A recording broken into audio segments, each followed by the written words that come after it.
Good morning students, how are you all? Myself Mr. Shivam Dhiman and I am your assistant teacher. Today we will discuss the chapter Gender Prejudice Social Aspects which is of class 7. So students, इस chapter में हम लिंग पक्षपात के बारे में जानेंगे। First point जो टॉपिक में हम पढ़ेंगे वो है gender, role of gender, gender inequalities, health care, education, economic aspects and women's rights। Gender यानी लिंग। तो जेंडर की डेफिनेशन क्या है? The term gender refers to economic, social and cultural attributes and opportunities associated with being a male or female। तो gender क्या है कि इकोनॉमिक, सोशल और कल्चरल एट्रीब्यूट्स यानी पद या हम उसके चिन्ह मान सकते हैं जो एक सोसाइटी में लोगों को बांटते हैं उनके लिंग के आधार पर। There were two main genders in our society. They were male and female।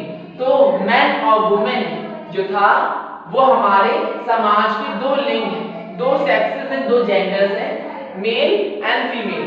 But हमारे समाज में मेल और फीमेल ही नहीं है, हमारे समाज में ट्रांसजेंडर भी हैं जिन्हें किन्नर समुदाय या मंगलामुखी भी कहा जाता है। 2014 में इंडियन सुप्रीम कोर्ट के अकॉर्डिंग गवर्नमेंट ने इसे थर्ड जेंडर के फॉर्म में एक्सेप्ट किया। तो थ्री जेंडर्स कौन से हुए? Male, female and transgender. और आज जब हम कोई गवर्नमेंट फॉर्म से कोई भी एजुकेशनल पर्पसेस कहीं भी जाते हैं तो वहां पर जो व्यक्ति होता है, कैंडिडेट होता है, उसका जेंडर मेंशन होता है A, B, C। A में मेल, B में फीमेल और C में ट्रांसजेंडर। और गवर्नमेंट ने ट्रांसजेंडर्स को भी equal opportunities, equal rights provide करते हुए उन्हें ड्राइवर, डॉक्टर और जज भी चुना। तो जेंडर क्या है? वो क्लास या वो डिवीजन जिसके अकॉर्डिंग पर्सन को उसके सेक्स के अकॉर्डिंग बांटा जाए, यानी कि उसके जेंडर के अकॉर्डिंग बांटा जाए। ठीक है? तो अगर हम देखें तो जेंडर डिफरेंसेस हमारे इंडिया में बहुत ज्यादा है। जो सोशल स्टेटस जेंडर के अकॉर्डिंग डिस्क्रिमिनेशन या डिवीजन है वो बहुत ज्यादा है as compare to other countries. Foreign countries में इस तरह का डिस्क्रिमिनेशन बहुत कम पाया जाता है। जो प्रेजुडिस यानी कि पक्षपात है हमारे इंडिया में जेंडर को बेसिस पर लेके ज्यादा है। Why? Because in India the society thinks that a male gender is dominant over the other gender। तो पुरुष प्रधान समाज होने के कारण इन्होंने हमेशा ही मेल जेंडर को डोमिनेंट माना है फीमेल्स के कंपैरिजन में। तो जेंडर दो जेंडर है, मेल और फीमेल, बट मेल को हमेशा हमारी थिंकिंग के अकॉर्डिंग सुपीरियर माना जाता है। बट अगर हम कंपैरिजन करें यूएस का, तो यूएस में मेल और फीमेल का जो बैकग्राउंड है, जो सोशल स्टेटस एंड जेंडर है, वो डिस्क्रिमिनेशन बिल्कुल कम है या है ही नहीं। जिस प्रकार हम देखते हैं कि हमारे देश में लड़कियों की इच्छा नहीं पूरी जाती और उनका विवाह कर दिया जाता है। उनकी पढ़ने की आगे की जो इच्छा होती है या जो उनका पढ़ने का मन है आगे, वो खत्म कर दिया जाता है, वो आगे बढ़ नहीं पाती हैं, उनके परिवार की राय उसमें चलती है और उनकी राय नहीं मांगी जाती, उनकी इच्छा नहीं पूरी जाती जब उनका शादी या कोई भी नियम के जीवन के फैसले लेने होते हैं। तो स्त्रियों को या लड़कियों को पुरुष अधीन या परिवार के ही दूसरों के अधीन ही माना जाता है। तो ये डिस्क्रिमिनेशन या ये पक्षपात हम देख पाते हैं। और जेंडर प्रेजुडिस इस बेसिस पे भी होता है, मेल और फीमेल के बेसिस पे। और हम ये देखते हैं कि फीमेल जो है वो दूसरों के लिए ही बनी है ना, जो हमारी एक मेंटालिटी बन चुकी है। और फीमेल्स जो हैं वो एक ब्यूटी, एक क्रिएटिवनेस और एक फूड प्रोसेस के लिए बनी, मतलब भोजन बनाने के लिए, देखभाल करने के लिए, हाउसिंग के लिए और कोमल या ब्यूटीफुल मतलब ब्यूटीफाई वर्क करने के लिए। और जो मेल्स हैं वो की थिंकिंग ये बना दी गई है कि वे कभी भी रोएंगे नहीं और उन्हें हमेशा स्पोर्ट्स वर्क करना, उन्हें बाहर का काम देखना है और घर की लड़कियों को सिर्फ घर का काम देखना है। तो ये जो पक्षपात है जिनसे जो उनकी इंटरेस्ट है उसको अफेक्ट किया जाता है, यही जेंडर प्रेजुडिस में आ जाता है।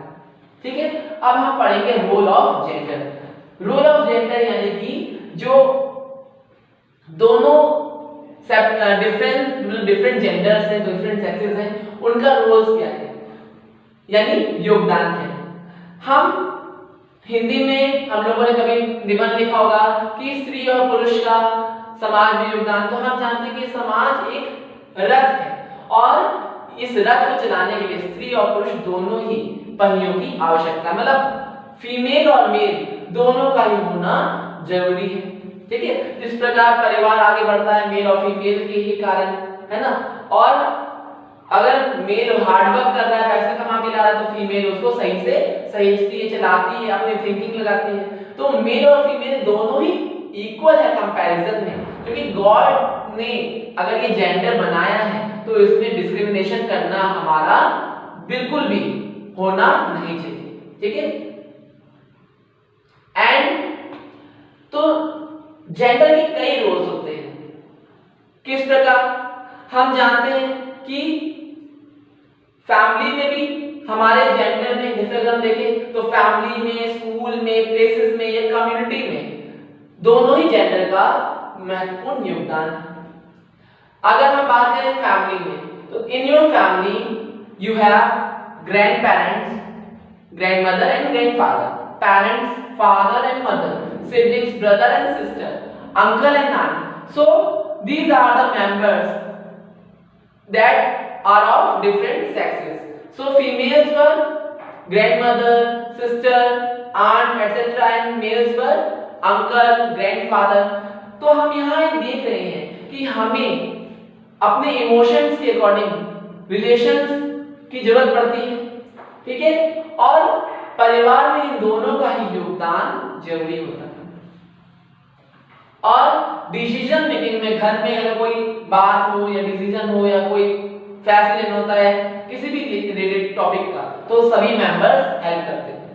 फिर स्कूल में जैसे को एजुकेशन, आज जो स्कूल चलते हैं जिनमें लड़कियां और लड़के साथ में पढ़ते हैं, और गवर्नमेंट इस एजुकेशन के बेसिस पर, या कॉलेजेस में जो गर्ल्स और बॉयज साथ में पढ़ रहे हैं, टीचर्स भी हम देखते हैं कि मेल और फीमेल दोनों ही होते हैं, तो लिटरेसी रेट रिमार्क करती गवर्नमेंट सेंसस में कि कितना देश लिंग अनुपात में साक्षर हो रहा है। फिर पब्लिक प्लेसेस में हम देखते धर्मालय, मतलब रिलीजियस प्लेसेस, धर्मालय है, या आपका जो पार्क्स है, रेस्टोरेंट्स है, तो इनमें भी वेटर पाए जाते हैं।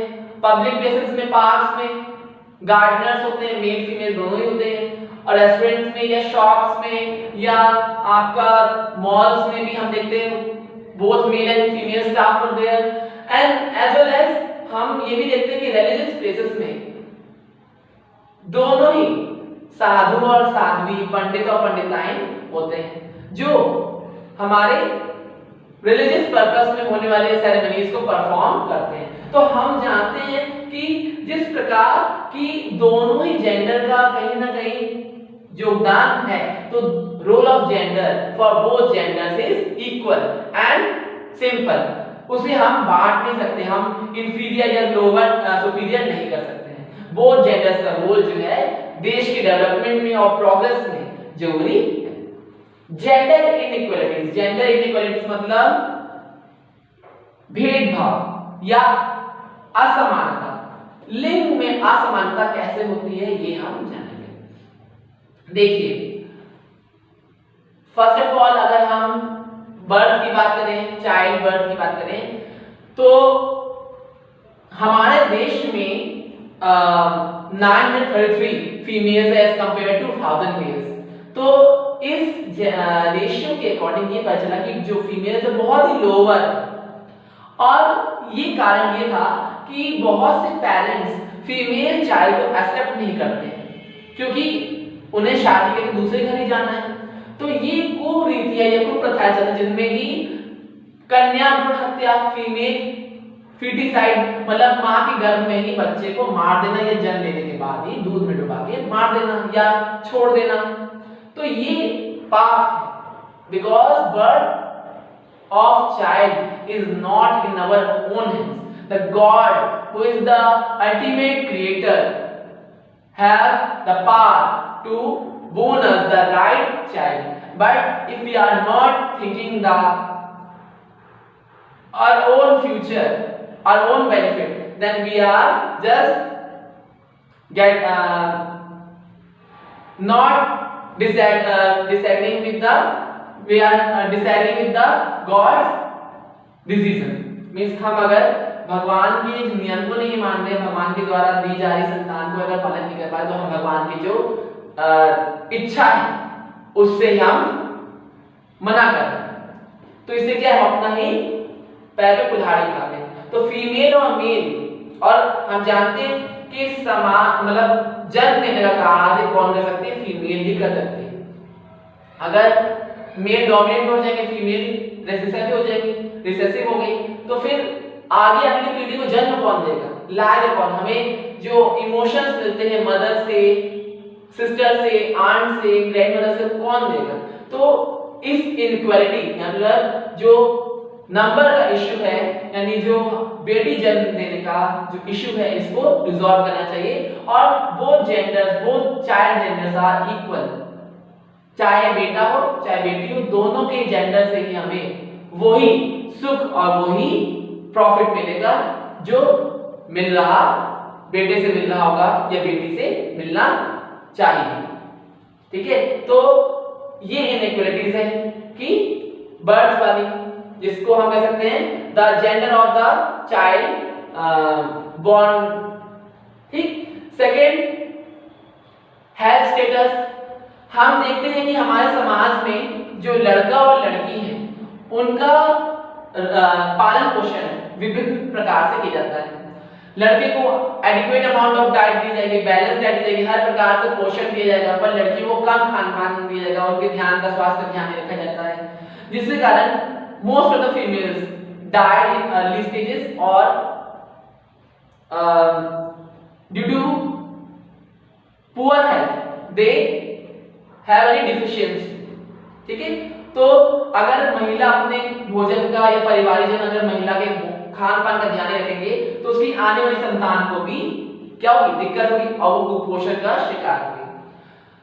Third is education. अगर लड़की साइंस लेना चाहती है, मैथ्स लेना चाहती है, तो पेरेंट्स मना करते हैं, कहते हैं कि आप साइंस के लिए क्या करोगे, आपको तो ड्राइंग लेनी चाहिए, आपको आर्ट्स लेनी चाहिए, ह्यूमैनिटीज लेनी चाहिए। तो वो विरोध करते हैं और उसके इंटरेस्ट के अकॉर्डिंग सब्जेक्ट्स नहीं ले देते हैं। और जो लड़का क्रिएटिविटी में जाना चाहता है, फैशन डिजाइनिंग करना चाहता है, उसको मजबूर किया जाएगा, नहीं तुम बेटा साइंस ही पढ़ो, तुम्हें मैथ्स लेनी चाहिए, तुम्हें इंजीनियर बनो, तुम डॉक्टर बनो या कॉमर्स में जाओ। तो ये एक इनइक्वालिटीज है जेंडर के बेसिस में।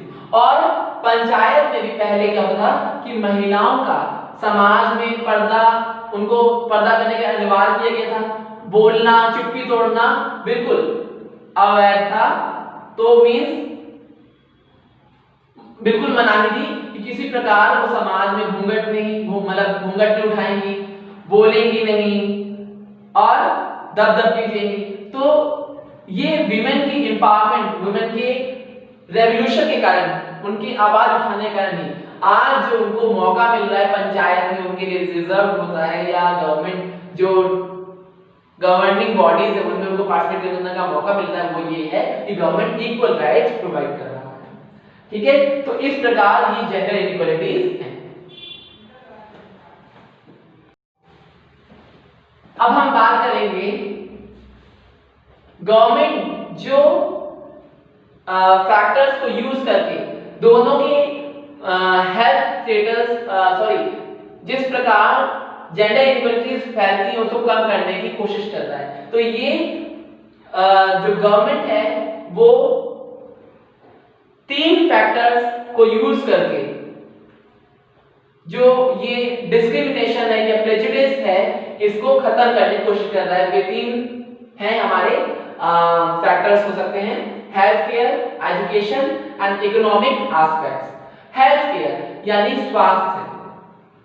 तो हम जानते हैं कि हमारे देश में जो फीमेल हैं उनके जन्म लेने मतलब जो बर्थ का रेशियो अगर हम देखें तो हमारे देश में 1000 मेल्स में से 933 फीमेल्स हैं। 1000 मेल्स से 933 फीमेल्स हैं। तो ये लिंग अनुपात बहुत ही कम है as compare to the number of males. तो ये इसका कारण ये है female foeticide. Female foeticide means कि कन्या भ्रूण हत्या।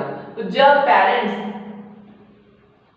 को अगर फीमेल चाइल्ड नहीं चाहिए तो वो गर्भ में मां के गर्भ में ही बच्चे को मार देते हैं या जन्म लेने के बाद कन्या संतान की हत्या कर देते हैं, जो कि एक इलीगल क्राइम है, एक पाप है। क्योंकि ये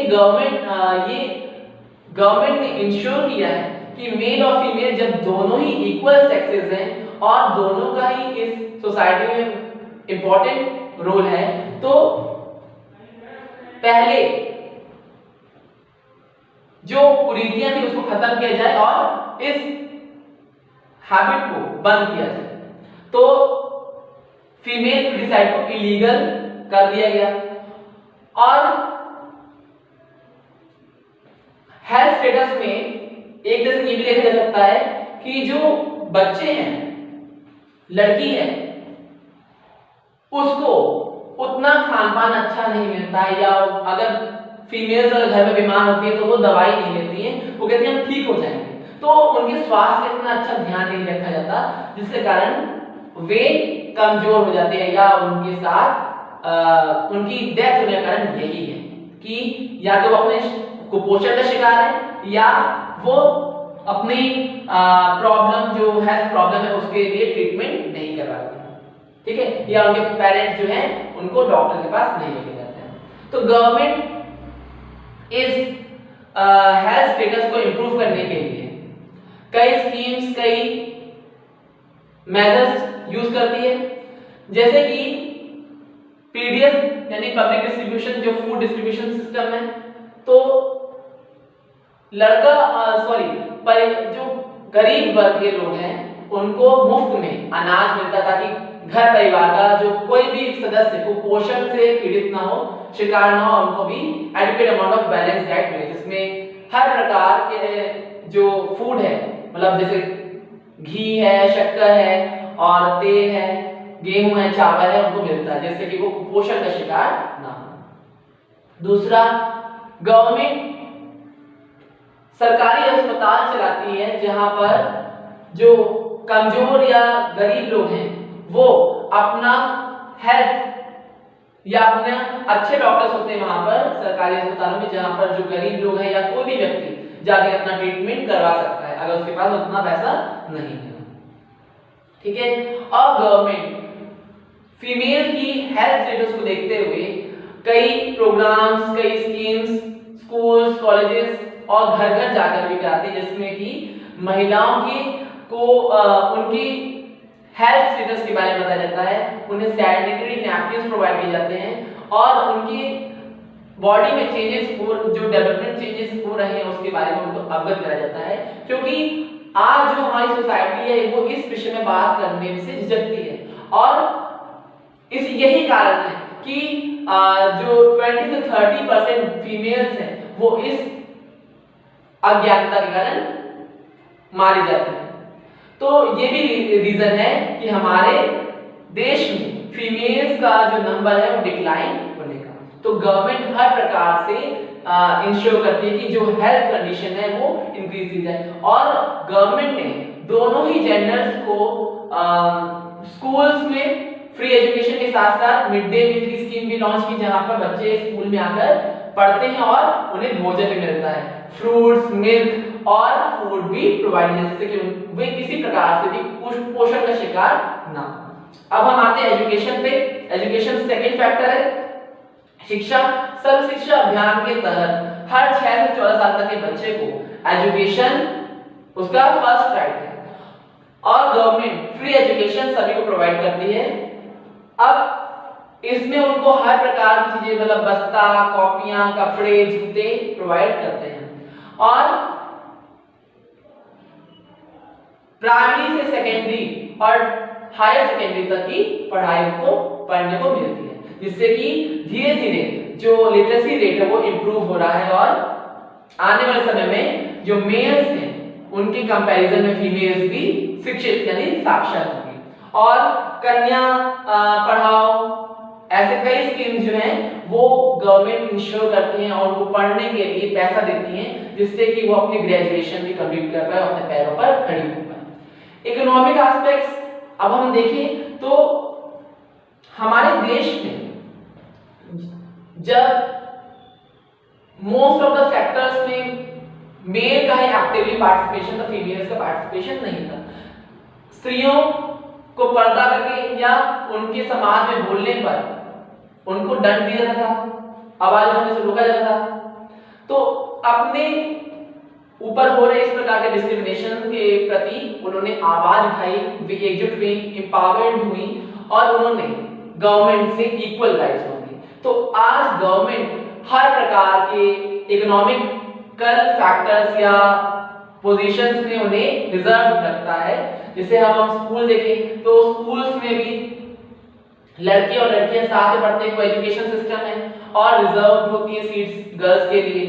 स्कूल्स में टीचर्स मेल्स एंड फीमेल्स होते हैं और लेजिस्लेटिव असेंबलीज या बॉडीज में देखें, गवर्नमेंट बॉडीज देखें, पंचायत में भी रिजर्व सीट्स है फीमेल्स के लिए और लोकसभा, विधानसभा इनमें भी वे इलेक्शन भी कॉन्टेस्ट कर सकती हैं, जीत सकती हैं। और प्रेसिडेंट के फॉर्म में आपकी प्रतिभा पाटिल और प्राइम मिनिस्टर के फॉर्म में आपकी इंदिरा गांधी रह चुकी हैं। और आपकी अगर मेयर की बात करें, कानपुर की मेयर की, तो प्रमिला पांडे जो हैं वो आपकी कानपुर की मेयर जो एक फीमेल है। तो मेल और फीमेल दोनों के ही equal status, equal economic sectors में बैलेंस पर इक्वल बेसिस पे रखा जाता है। तो जब हमारे देश में डॉक्टर्स और सीईओ जब मेल डोमिनेंट थे तो कुछ महिलाओं ने भी उनमें पार्टिसिपेट किया। जैसे कि कल्पना चावला अपने एरोनॉटिकल इंजीनियरिंग बैच में अकेली महिला थी और वो पहली भारतीय महिला भी है किसी नासा के प्रोजेक्ट में पार्टिसिपेट करने वाली पहली फीमेल एस्ट्रोनॉट थी।